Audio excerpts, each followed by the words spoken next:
পরমকুডি অভিনন্দনের উত্তর।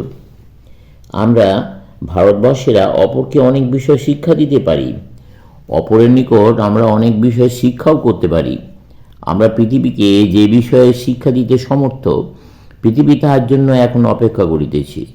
যদি পাশ্চাত্য সভ্যতা আধ্যাত্মিক ভিত্তির উপর স্থাপিত না হয়, তবে উহা আগামী 50 বৎসরের মধ্যে সমূলে বিনষ্ট হইবে। মানব জাতিকে তরবারি বলে শাসন করিবার চেষ্টা বৃথা ও অনাবশ্যক। আপনারা দেখিবেন, যে সকল দেশ হইতে পশু বলে জগৎ শাসন করিবার নীতির উদ্ভব, সেই সকল স্থানেই প্রথম অবনতি আরম্ভ হয়। সেই সকল সমাজ শীঘ্রই ধ্বংস হইয়া যায়।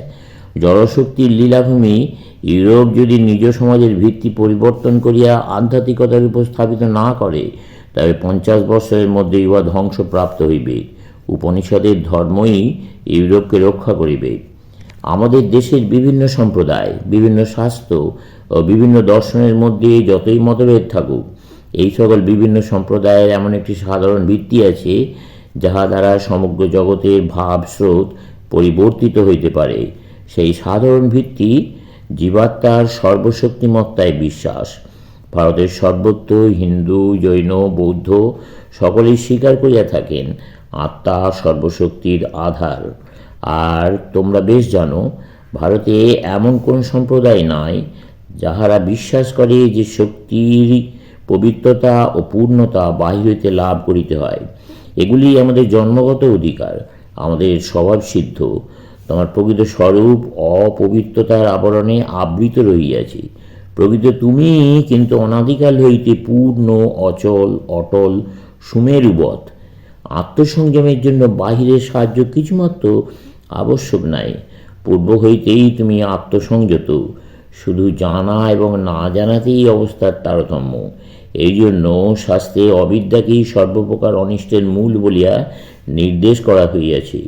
ভগবান ও মানুষে, সাধু ও পাপীদের প্রভেদ কিসে? কেবল অজ্ঞানে। অজ্ঞানেই প্রভেদ হয়। সর্বোচ্চ মানুষ এবং তোমার পদতলে অতি কষ্টে বিচরণকারী ক্ষুদ্র কীটের মধ্যে প্রভেদ কিসে? অজ্ঞানই প্রভেদ করিয়াছে। কারণ অতি কষ্টে বিচরণশীল ওই ক্ষুদ্র কীটের মধ্যেও অনন্ত শক্তি, জ্ঞান ও পবিত্রতা, এমনকি সাক্ষাৎ অনন্ত ব্রহ্ম রইয়াছেন। এখন উহা অব্যক্তভাবে রইয়াছে, উহাকে ব্যক্ত করিতে হইবে। ভারত জগৎকে এই এক মহাসত্য শিখাইবে, কারণ ইহা আর কোথাও নাই। ইহাই আধ্যাত্মিকতা, ইহাই আত্মবিজ্ঞান। কিসের জোরে মানুষ উঠিয়া দাঁড়ায় ও কাজ করে? শক্তির জোরে। এই বল বীর্যই ধার্মিকতা, দুর্বলতাই পাপ। যদি উপনিষদে এমন কোনো শব্দ থাকে যাহা বজ্রবেগে অজ্ঞান রাশির উপর পতিত হইয়া উহাকে একেবারে ছিন্ন ভিন্ন করিয়া ফেলিতে পারে, তবে তাহা অভি। যদি জগতে কোনো ধর্ম শেখাইতে হয়, তবে তাহা এই অভি। কি ঐহিক, কি আধ্যাত্মিক, সকল বিষয় অভি, এই মূল মন্ত্র অবলম্বন করিতে হইবে। কারণ ভয়ই পাপ এবং অধঃপতনের নিশ্চিত কারণ। ভয় হইতেই মৃত্যু, ভয় হইতেই সর্বপ্রকার অবনতি আসে। এখন প্রশ্ন, এই ভয়ের উদ্ভব কোথা হইতে? আত্মার স্বরূপ জ্ঞানের অভাব হইতেই ভয়ের উদ্ভব। যিনি রাজাধিরাজ, তাহার তুমি উত্তরাধিকারী, তুমি সেই ঈশ্বরের অংশ। শুধু তাহাই নয়, অদ্বৈত মতে তুমিই ব্রহ্ম। তুমি স্বরূপ ভুলিয়া গিয়া নিজেকে ক্ষুদ্র মানুষ ভাবিতেছ। আমরা স্বরূপ হইতে ভ্রষ্ট হইয়াছি, আমরা ভেদ জ্ঞানে অভিনিবিষ্ট হইয়াছি। আমি তোমা অপেক্ষা বড়, তুমি আমা অপেক্ষা বড়। আমরা কেবল এই দ্বন্দ্ব করিতেছি। আত্মার সকল শক্তি নিহত, আত্মায় সকল শক্তি নিহিত। ভারত জগৎকে এই মহাশিক্ষা দিবে। এই তত্ত্ব হৃদয়ে ধারণ করিলে তোমার নিকট জগৎ আর একভাবে প্রতিভাত হইবে, এবং পূর্বে তুমি নরনারী ও প্রাণীকে যে দৃষ্টিতে দেখিতে, তখন তাদেরকে অন্য দৃষ্টিতে দেখিবে। তখন এই পৃথিবী আর দ্বন্দ্বক্ষেত্র রূপে প্রতীয়মান হইবে না। তখন আর মনে হইবে না পরস্পর প্রতিদ্বন্দ্বিতা করতেই এই পৃথিবীতে নরনারীর জন্ম। এখানে বলবান জয়লাভ করিবে ও দুর্বল মরিবে। তখন বোধ হইবে এই পৃথিবী আমাদের ক্রীড়াক্ষেত্র। স্বয়ং ভগবান শিশুর মতন এখানে খেলিতেছেন, আর আমরা তাহার খেলার সঙ্গী, তাহার কাজের সহায়ক। যতই ভয়ানক, যতই বিভৎস মনে হইউক, ইহা খেলা মাত্র। আমরা ভ্রান্তিবশত এই ক্রীড়াকে একটা ভয়ানক ব্যাপার মনে করিতেছি।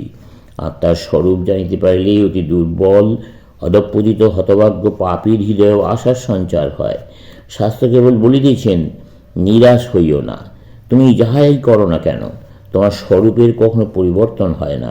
তুমি কখনো তোমার প্রকৃতির পরিবর্তন করতে পারো না। প্রকৃতি কখনো প্রকৃতির বিনাশ সাধন করতে পারে না। তোমার প্রকৃতি শুদ্ধ। লক্ষ লক্ষ বৎসর ধরিয়া তোমার এই স্বরূপ অব্যক্তভাবে থাকতে পারে, কিন্তু পরিণামে উহা আপন তেজে ফুটিয়া বাহির হইবে। এই কারণেই অদ্বৈতবাদ সকলের নিকট আশার বাণী বহন করিয়া আনে, নৈরাশ্যের নয়। বেদান্ত কখনো ভয়ে ধর্ম আচরণ করতে বলে না। বেদান্ত বলে না যে শয়তান সর্বদা তোমার উপর সতর্ক দৃষ্টি রাখিতেছে। যদি তোমার একবার পদস্খলন হয়, অমনি তোমার ঘাড়ে লাফাইয়া পড়িবে। বেদান্তে শয়তানের প্রসঙ্গই নাই। বেদান্ত বলেন, তোমার অদৃষ্ট তোমার নিজের হাতে। তোমার কর্মই তোমার এই শরীর গঠন করিয়াছে। অপর কেহ তোমার হইয়া এই শরীর গঠন করে নাই। সেই সর্বব্যাপী ভগবান তোমার অজ্ঞানবশত অব্যক্ত রহিয়াছেন। আর তুমি যেসব সুখ দুঃখ ভোগ করিতেছ, এগুলির জন্য তুমিই দায়ী। ভাবিও না তোমার অনিচ্ছা সত্ত্বেও তুমি এই ভয়াবহ জগতে আনিত হইয়াছ। তোমাকে জানিতে হইবে, তুমিই ধীরে ধীরে তোমার জগৎ রচনা করিয়াছ এবং এখনও করিতেছ। তুমি নিজের আহার করিয়া থাকো, অপর কেউ তোমার এই আহার করে না। তুমি যাহা খাও তাহার সারভাগ তুমিই শরীরে শোষণ করিয়া লও। অপর কেহই তোমার উহা করে না। তুমিই খাদ্য হইতে রক্ত মাংসের দই প্রস্তুত করিয়া থাকো, অপর কেউ তোমার হইয়া উহা করে না। তুমি বরাবরই ইহা করিতেছ। একটি দীর্ঘ শৃঙ্খলের এক অংশের গঠন প্রণালী জানিতে পারিলে সমুদায় শৃঙ্খলটিকেই জানিতে পারা যায়। যদি আর সত্য হয় যে বর্তমানে তুমি নিজ শরীর গঠন করিতেছ, তবে ইহাও সত্য যে অতীতেও তুমি নিজ শরীর গঠন করিয়াছ, ভবিষ্যতেও করিবে। আর ভালো মন্দ সব কিছুরই দায়িত্ব তোমার। ইহা বড়ই আশার কথা যে আমি যাহা করিয়াছি আমি আবার তা নষ্ট করিতে পারি। যদিও আমাদের শাস্ত্রে এই কঠোর কর্মবাদ রহিয়াছে, তথাপি আমাদের ধর্ম ভগবৎ কৃপা অস্বীকার করেন না। আমাদের শাস্ত্র বলেন, শুভাশুভরূপ এই ঘোর সংসার প্রবাহের পরপারে ভগবান রহিয়াছেন। তিনি বন্ধনশূন্য নিত্য কৃপাময়। সর্বদাই জগতের ত্রিতাপে অভিভূত নরনারীকে সংসার সাগরের পারে লইয়া যাইবার জন্য বাহু প্রসারিত করিয়া রইয়াছেন। তার কৃপার সীমা নাই। আর রামানুজ বলেন, বিশুদ্ধচিত্ত ব্যক্তির নিকটই এই কৃপা আবির্ভূত হয়। আত্মবিজ্ঞান প্রদত্ত সমাজ জীবনের আধ্যাত্মিক ভিত্তি ভবিষ্যতে সারা পৃথিবীতে নতুন সমাজের ভিত্তিস্বরূপ হইবে। যদি আমার সময় থাকিত, তবে আমি দেখাইতে পারিতাম অদ্বৈতবাদের কতগুলি সিদ্ধান্ত হইতে পাশ্চাত্য দেশ এখনও কিরূপ শিক্ষা পাইতে পারে। কারণ এই জড়বিজ্ঞানের দিনে সগুণ ঈশ্বর দ্বৈতবাদ এ সকলের বড় একটা মূল্য নাই। তবে যদি কেউ খুব অমার্জিত অনুন্নত ধর্মপ্রণালীতে বিশ্বাস করে, আমাদের ধর্মে তাহাদেরও স্থান আছে। যদি কেউ এত মন্দির ও প্রতিমাদি চায়, যাহাতে পৃথিবীর সকল লোকেরই আকাঙ্ক্ষা চরিতার্থ হইতে পারে, যদি কেউ সগুণ ঈশ্বরকে প্রাণের সহিত ভালোবাসিতে চায়, তবে আমাদের শাস্ত্রে তাহাদেরকে বিশেষ সাহায্যই করিবে।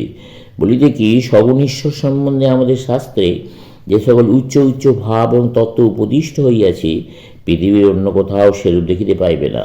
আবার যদি কেউ খুব যুক্তিবাদী হইতে চায়, নিজের তর্কবুদ্ধিকে পরিতৃপ্ত করিতে চায়, তবে আমরা তাহাকেও নির্গুণ ব্রহ্মবাদ রূপ প্রবল যুক্তিসহ মতবাদ শিক্ষা দিতে পারি। সমাপ্ত।